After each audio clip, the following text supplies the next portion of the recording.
My grandfather left me the family home in his will. My parents sold it while I was overseas, gave the money to my sister, and told me I should be grateful they handled it. He left it to me. My name was in the will. They sold it anyway, gave every dollar to my sister, and called me selfish for being upset. My name is Joel Hartmann. I am 32 years old, and the house my grandfather left me is gone. Not lost, not foreclosed, not destroyed by any force that doesn't answer to anyone. Gone because my parents sold it while I was overseas, took $114,000 from the sale, and gave every cent of it to my younger sister. Without telling me, without asking me, without my signature on a single piece of paper that mattered. And when I came home and found out what had happened, my mother told me she thought I would be grateful they had handled it while I was away. That is the sentence I have turned over more than any other in the 2 years since. Grateful. She thought I would be grateful. I want to tell you this story from the beginning, because it does not make sense without understanding who my grandfather was, and what the house meant, and why trusting my parents with it felt, at the time, like the most natural thing in the world. His name was Gerald Hartmann. He was born in the same county in Ohio where he died, 78 years later, in the house he had built with his own hands and the hands of 2 neighbors in the summer of 1961. He was not a famous man. He was not wealthy in any way that shows up on a balance sheet. He had been a carpenter for 40 years, then a part-time cabinet maker in retirement, still working in the shop behind the house until his hands stopped cooperating the way they once had. He drove a truck that was older than most of my memories of it. He wore the same 4 flannel shirts in rotation from October through April. He had opinions about wood joinery and the correct way to sharpen a chisel, and very few opinions about anything else that he felt the need to state out loud. He was the most competent and honest person I have ever known. Competent not in the way of credentials. Competent in the way of knowing how things actually work. How wood behaves when you cut against the grain.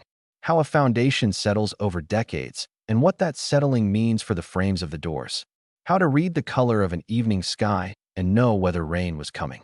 How to listen to someone who was struggling without rushing to fix them or change the subject or fill the silence with noise. He taught me all of that, or as much of it as I was able to absorb across 10 summers, from the time I was 8 years old until I was 18, 6 weeks every summer at his house in Ohio. My parents' marriage was difficult for most of my childhood. Not violent, not catastrophic in any single dramatic moment, just chronically unstable. Arguments that stretched into weeks, separations that resolved, and then came undone again. A household that felt like weather you could never quite predict. I do not say this to diminish my parents. They were doing what they were capable of doing. But I was a kid who needed something steady, and my grandfather's house was that thing. The same tools hung in the same order on the same pegboard in the workshop, year after year. The same coffee mug sat by the same chair in the kitchen. The path through the back of the workshop to the open field was the same path I had walked 100 times, and the light through the trees at the back of the property was the same light every evening in late summer, going gold the way late summer light does in Ohio when the air starts to carry the first trace of what's coming. My grandfather did not talk to me the way adults usually talk to children. He did not explain things at me or ask me about my feelings or fill the time with questions designed to make me open up. He just did things beside me and let me watch and then let me try. He handed me tools and showed me grips and corrected mistakes without making them into lessons. We would work for 2 hours in the shop and say maybe 40 words total, and those were among the best 40-word conversations I have ever had. I learned to frame a wall in that shop. I learned to cut a dovetail joint well enough that the fit was tight. I learned to read a set of plans and understand what they were actually asking for beneath the dimensions and the symbols. These are things he gave me with patience and without fanfare. He was a man who believed the right way to teach someone something was to do it beside them until the knowledge lived in their hands, not just their head. When I was 20, I enlisted. My parents were uncertain about it. There were conversations. My father thought I should finish college first. My mother was worried in the way that mothers are worried about military service, a worry that is both specific and impossible to argue with because it is simply the truth about what can happen. My grandfather drove me to the bus station on the morning I left. We did not talk much on the drive. He was not a man who filled silence with words, and this was a silence worth leaving intact. When we got there and I had my bags and I was about to go, he shook my hand. He held it a moment longer than a handshake usually lasts. His hand was rough from 40 years of tools and work. I have thought about the specific feeling of that grip many times. He said, "You come back." "I will," I said. "To the house," he said. "When you're ready. It'll be there." He was not making a formal promise right then. He was just saying what was true, that the house would be there, that I had a place. He meant it. I know he meant it because 8 years later, when he sat down with an attorney and put his wishes into writing, my name was in the document. The house, the 4 acres, the workshop, the tools. Left to Joel Hartmann. Left to me. He died when I was 28. A stroke. He had been slowing down for 2 years before it happened. The workshop visits getting shorter, the projects getting simpler. But he had seemed, right up until the end, like a man with more years in him. He was 78. He had earned those years, and he had used them well. And his dying was not a tragedy in the way that early deaths are tragedies. But it was still a loss that landed in me like a stone dropped into deep water, still sinking, still sending out rings. I was preparing for a deployment rotation when he died. I could not get home for the service. I sent a letter to be read at the graveside. I wrote it in 3 drafts over 2 days, which is more revision than I usually give anything, because I wanted it to be right.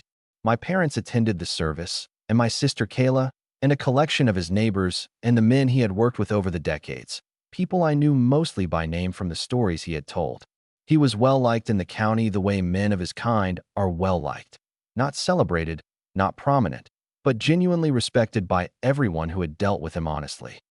After the service, my parents told me they would look after the property. They would pay the taxes from the estate account and then from money I would send. They would keep the utilities running at a minimal level through the winter so the pipes did not freeze and the roof did not develop problems from being left cold and unventilated. They would check on it regularly. I want to stop here and be honest about something. I knew, even then, that trusting my parents with the house was a choice that carried some risk. Not because I thought they were dishonest, but because I had spent a childhood watching them manage their own lives with varying degrees of success, and I had seen enough of their decision-making over the years to know that their judgment in practical matters was not always reliable. My father had a habit of letting small problems grow large because he avoided dealing with them until avoidance was no longer possible. My mother had a habit of managing everyone's feelings in a situation at the expense of managing the situation itself. I knew these things, and I still trusted them with the house. Because they were my parents. Because the alternative, hiring a property management company I had never met, establishing remote oversight systems I was not sure I could maintain from overseas, or selling the house immediately rather than holding it, felt like a betrayal of what my grandfather had wanted. He left it to me to keep. I wanted to keep it. And trusting my parents to be the stewards of that keeping felt, at the time, like the only reasonable option I had. I think about that choice a lot. Not with regret, exactly, but with the particular clarity that comes from knowing how a decision ended. I made the choice that made sense with what I knew and what I felt. I do not know that I would make a different choice with the same information, but I would make a different choice with what I know now. I trusted this arrangement completely. Why would I not? They were my parents. The property was clearly mine. The will had been drafted by a licensed attorney. The estate was in the process of probating. The deed transfer was a matter of completing the legal steps when I returned. There was no dispute about who owned the house. My grandfather had been clear. The law was clear. Before I left on the deployment, I signed a military power of attorney designating my father as agent. Standard practice. You sign one before every deployment because there are affairs that need managing, bank accounts, mail, bills, anything that might require a signature or a decision while you are unreachable. The document authorized my father to pay bills, manage my existing accounts, handle correspondence related to my property, and take care of routine maintenance expenses. It was a practical document for a practical purpose. I had signed versions of it before. I did not read it as a license to act in my place in any significant legal or financial matter. I also began sending money home for the property. $250 a month, sometimes more when I knew a larger expense was ahead. Property taxes in that county were not enormous, but they were real. I wanted the utilities covered, and I wanted a small reserve for anything unexpected. Over the deployment, I sent just over $4,000 home specifically designated for the upkeep of my grandfather's house. I thought about the house during that deployment in the way you think about things that represent what you are going back to. When the work was hard and the environment was harsh and the distance from anything familiar sat on you like weight, I thought about the workshop and the smell of sawdust and the specific quality of afternoon light through the west-facing window. I thought about being 8 years old, my hand around a plane, his hand covering mine, showing me the angle, showing me the pressure, showing me how. I thought of it as a destination, a fixed point in the future I was moving toward. I came back 2 years later. The warning signs had been building for months before I actually landed. My mother's answers about the house had shifted. When I asked specific questions about the gutter section I knew needed attention, about a tree near the north fence line that had been showing stress, she gave answers that were vague in a way I could not quite put my finger on. Things were fine. Things were handled. She would change the subject. When I asked directly whether the taxes had been paid, she said, "Of course, don't worry." When I asked if she had the receipts for the maintenance work so I could reconcile what I had sent, she said she would have to dig those up. She never dug them up. I told myself I was reading too much into it. Distance and deployment create a particular kind of anxiety where you attach significance to small gaps in communication that would not register in ordinary life. I had watched other men do it, and I recognized the pattern. But I was not misreading it. I found out from Kayla by accident, not because she told me outright.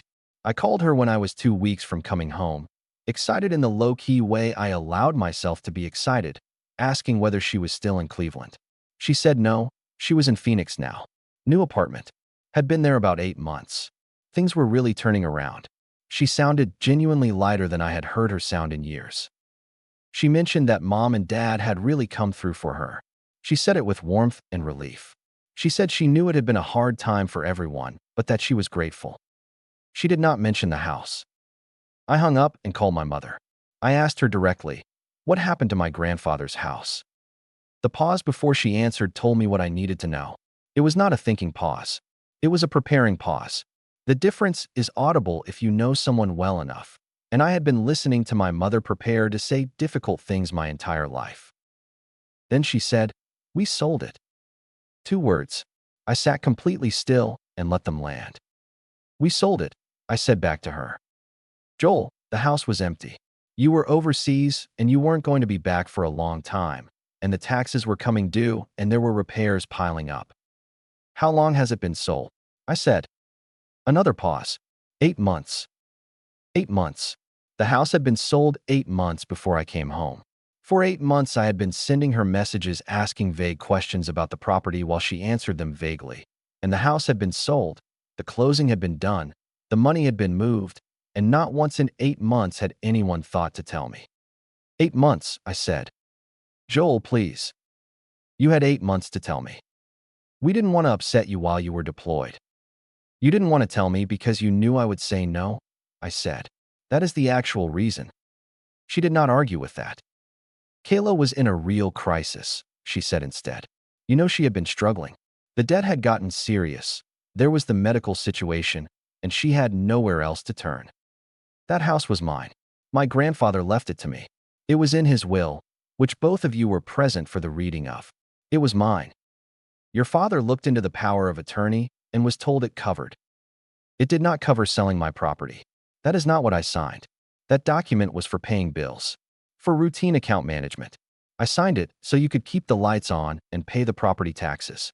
I did not sign it so you could liquidate my inheritance." "Joel." "How much?" I said. She paused again. $114,000. $114,000. I held that number in my mind. I thought about what a house meant to my grandfather. The 40 years he had put into it.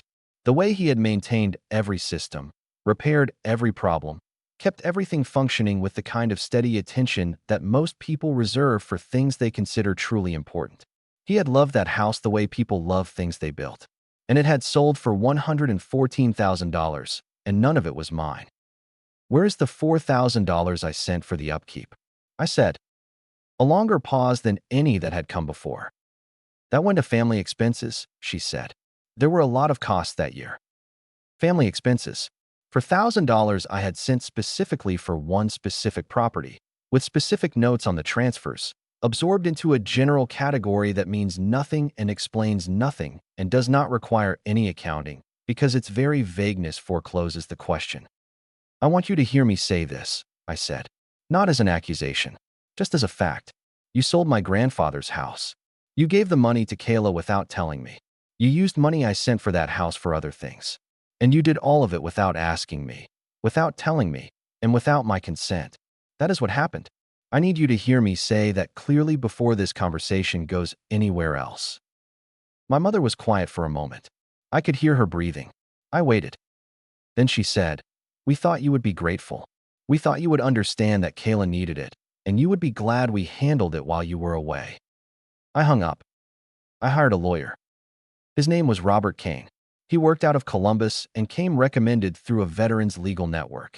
I drove to Ohio, the first time I had been back since coming home from deployment, and I was aware of the strangeness of driving through the county without a destination that was mine anymore, and I sat across from him in his office and laid out everything I had.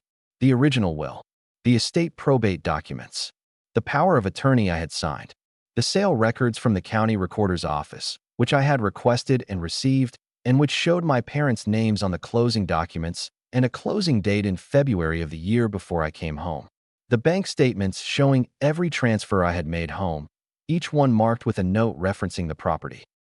He took 2 days to review everything.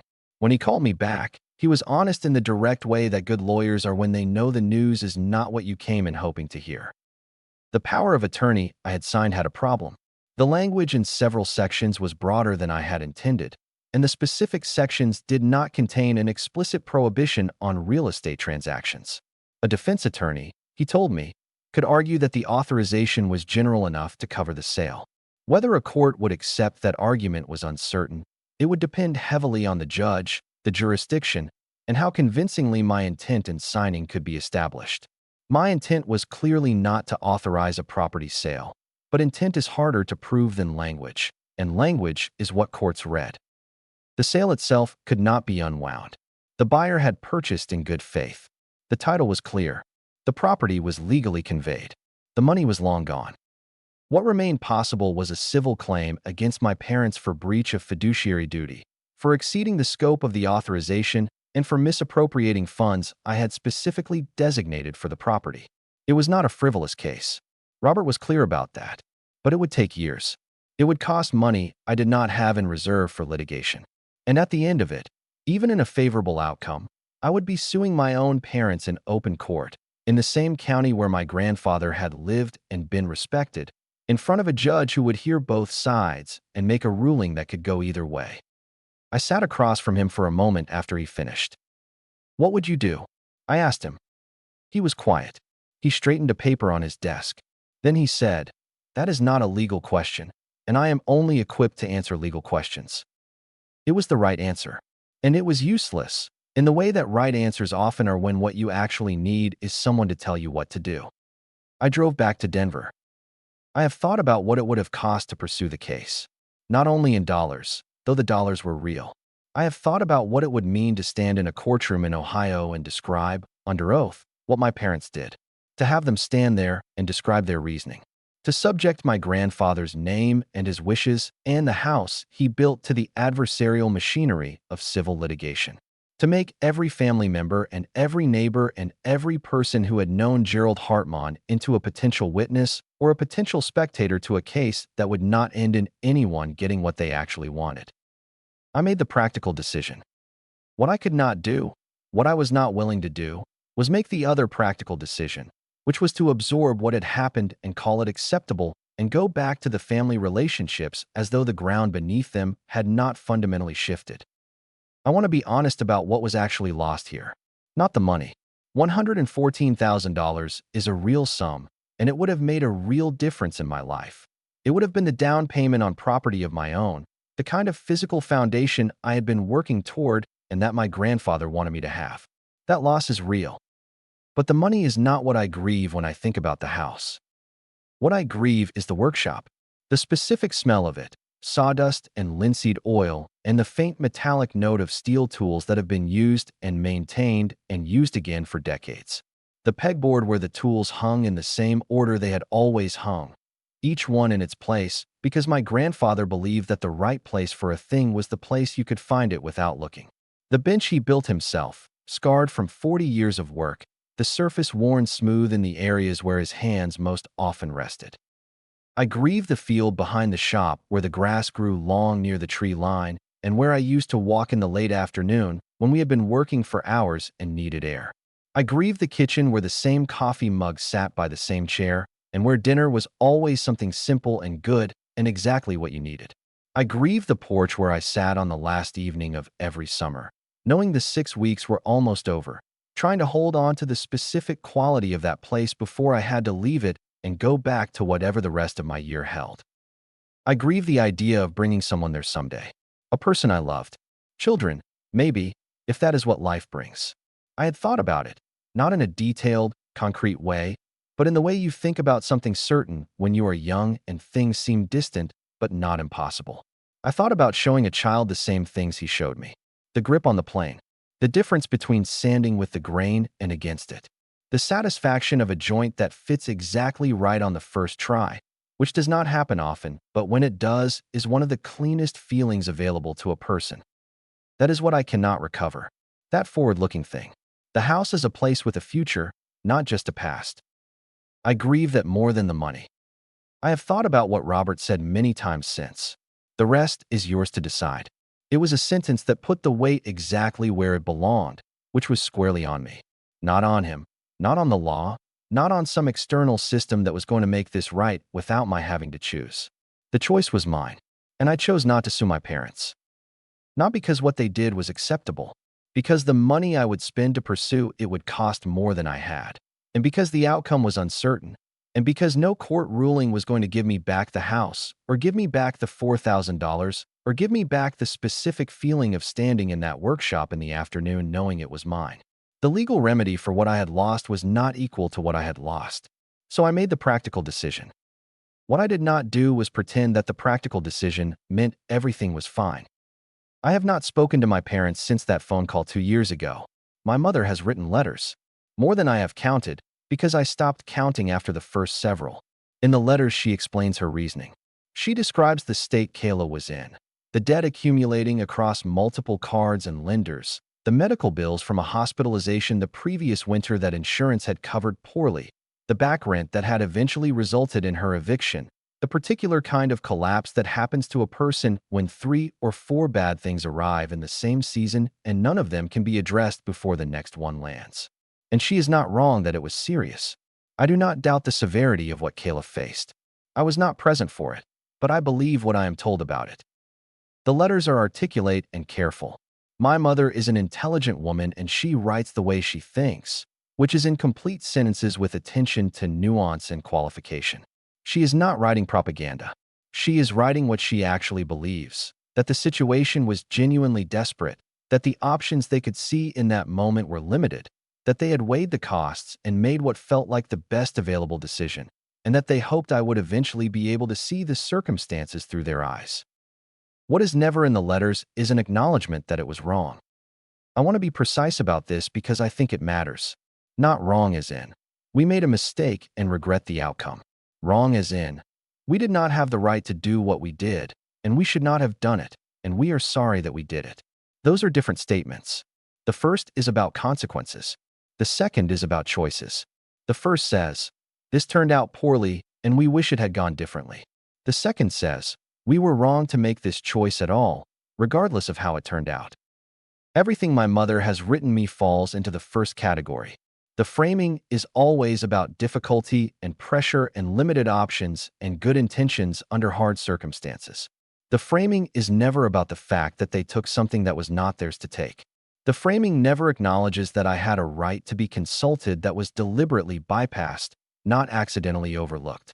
Because if she acknowledged that, if she said, plainly, we knew you had a right to decide this and we chose not to give you that right, then the defense of good intentions collapses. Good intentions do not survive the acknowledgement that you knew you were doing something you weren't authorized to do. So the letters never go there. My father has not written. He has left voicemails, 4 or 5 in the first year, fewer since. His voicemails are shorter than my mother's letters and less careful. They say things like, "I know you are angry and I understand that, but the family needs to move forward." They say things like, "Your grandfather would not have wanted this kind of division." That last one I have thought about most, because it invokes the person who was wronged in order to argue for the benefit of the people who wronged him, and I find that a remarkable thing to say. My grandfather was a man who believed in honesty and in doing things right. I do not know how my father arrived at the conclusion that a man with those values would have counseled forgiveness without accountability. My grandfather had no patience for dishonesty dressed up as difficulty. He would have looked at what happened clearly and called it clearly. I believe that. My mother has also, in a few of the letters, suggested that my silence is hurting Kayla. That Kayla is carrying guilt she does not deserve to carry. That by refusing to speak to any of them, I am placing the weight of the wrong on the person least responsible for it. This argument is the most sophisticated one she makes, and I have sat with it the longest. Because it is partly true. Kayla did not make this decision. She was the beneficiary of it, not the architect. The fact that the money helped her, and that my absence from the family makes her feel guilty about being helped, is a real cost that she is bearing for something she did not choose. I do not want Kayla to suffer for our parents' choice. I never have. But I also cannot engage with Kayla as though the broader situation has been resolved when it has not. I cannot call my sister and reconnect warmly while my parents continue to frame what they did as an act of generosity that I am selfishly refusing to appreciate. Those things are not compatible. Reconnecting with Kayla on those terms would be, in effect, endorsing the framework, accepting that what happened was hard but reasonable, and that the only obstacle to family harmony is my unwillingness to let go. I am not unwilling to let go. I am unwilling to let go before the thing being let go is named honestly. That is the only thing I am asking for. One honest sentence. Not repeated apologies. Not months of contrition. One sentence that says, "We were wrong to do this. We should not have done it without your knowledge and your consent. We are sorry that we did." That sentence has not arrived. And so the silence continues. Not because I want it to. Because I do not know another way to be honest about what happened while also being present in a family that has decided the honest account of what happened is a threat to its functioning. I want to say something about Kayla, because it would be incomplete not to. She and I have not spoken either, but that silence is different. Kayla did not engineer what happened. She did not go to our parents and say, "Sell Joel's house and give me the money." She was in crisis. Real crisis. The kind with medical debt and eviction notices and the particular terror of watching your life come apart faster than you can patch it. And our parents chose to help her. They made a choice she did not make for them. She sent me 2 messages in the 2 years since. The first came at Christmas, about 8 months after I found out. It said she was sorry. It said she had not known the full picture of what had happened until after, and that when she understood it, she had told our parents she thought what they had done was wrong. It said she missed me and that she hoped I was okay. The second came the following spring. It said the same things, in different words. That she was sorry, that it was wrong, that she was there if I wanted to talk. I have read both messages many times. I have not responded, not because I blame her, because I do not yet know what to say that would be true and not do damage to a connection I am not ready to sever permanently. I am holding the question of Kayla separately from the question of my parents. They are not the same question. My mother has called me selfish, not in those words, but in the structure of the letters. The suggestion that I am choosing to hold on to pain when the family needs to heal. That I am prioritizing my own hurt over the relationships that should matter. That I am making my sister feel guilty for something she is not responsible for. These implications are present even when the words are absent. I have thought carefully about whether she is right. I do not think she is. I think there is a difference between nursing a wound and naming a wrong. I have not told anyone outside this story that my parents should be punished or publicly shamed. I have not asked Kayla to return money she used to stabilize her life. I have not sued anyone.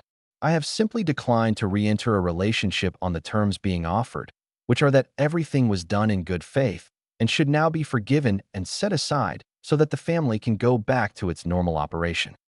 I cannot accept those terms because they require me to agree with a premise I do not accept. That premise is, what happened was difficult but not wrong. I believe it was wrong. I believe it specifically, and I believe it without confusion or bitterness. It was wrong because the house was mine. The will was legal and clear. My consent was required and was not obtained. My money was sent for a specific purpose and was used for something else entirely. Those are not ambiguous facts. They are simply facts. My grandfather trusted a legal document to carry his wishes past his own death. He trusted that the people in his family would respect what he had written. He chose me deliberately, not randomly, not by default, but because he knew me and knew what the house meant to both of us and wanted that connection to continue past his dying. That trust was betrayed, not by me. The will is in a fireproof box in my Denver apartment. It sits with my discharge papers, my grandfather's obituary clipped from the county weekly paper, and a photograph of the two of us taken in the workshop when I was about 12 years old. In the photograph, I am holding a hand plane at the wrong angle and squinting at something outside the frame, and my grandfather is standing beside me with the expression he wore when he was allowing a mistake to exist long enough for the person making it to discover it on their own. Patient, slightly amused, completely present. I look at that photograph sometimes. Not often, because it costs something to look at it, but sometimes. I have a small woodworking setup in the second bedroom of my apartment. A workbench I built myself over 2 weekends. A set of tools, some bought secondhand from estate sales, some received in a box of personal effects after my grandfather's estate settled. His chisels are in the set. A marking gauge he made himself from a scrap of maple, the wood worn smooth from decades of use. These things came to me through the mail because they were portable and because the attorney managing the estate had sent what he could before the house situation became clear to anyone. I work in that room in the evenings sometimes. Currently, I am building a bookshelf. Nothing elaborate. A simple design, clean lines, good joinery, the kind of piece that will last if it is treated with any reasonable care. I work the way my grandfather taught me to work, which is methodically and without rushing, making the measurements right before making the cuts, checking the fit before reaching for the glue. It is the same approach I use at my job in construction project management, which is the work I fell into after leaving the military and found I was suited for in ways I had not anticipated. The things he taught me are in my hands. In the way I read a set of plans, in the way I think about structural integrity, in the way I approach problems, sequentially, with attention to what the materials are actually doing rather than what you wish they were doing. These things cannot be sold. They cannot be misdirected through a power of attorney. They are mine completely and permanently, and no one has the authority to transfer them somewhere else. I am 32 years old. I am building things again. A bookshelf in a Denver apartment bedroom. A career in a field that my grandfather would have recognized and respected. A life that is quiet and mine, and that I protect more carefully now than I did before I learned what protection actually requires. I do not know what the future holds for the relationship with my parents. What I know is that the current terms are not ones I can accept, and that I am not going to pretend otherwise for the sake of someone else's comfort. If my mother called tomorrow and said, plainly and without qualification, that what they did was wrong and that she is sorry for it, not sorry that I am upset, but sorry that they did it, I would take that call. I would sit with it. I do not know what would follow, because I cannot predict my own response to something that has not happened, but I would take the call. That call has not come. And so I keep working. I keep building. I keep moving forward in the direction my grandfather pointed me in, with his tools in my hands and his patience in the back of my thinking and the memory of that last handshake at a bus station on a morning 20 years ago telling me to come back. To come back, it will be there. It was not there when I came back. But I am still here, and the work is still here. He would understand that. He was a man who rebuilt things, who understood that setbacks in a project are not the end of the project, and that the right response to a loss in the materials is not to stop building, but to take inventory of what remains and begin again from there. Who knew that some things cannot be recovered, and that what you do in the presence of that fact is the measure of the person. I am not destroyed by this. I am changed by it. Those are different things.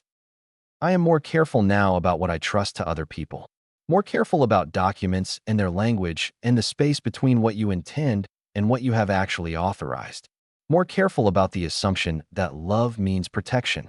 I had learned, growing up, that love and reliability are not the same thing.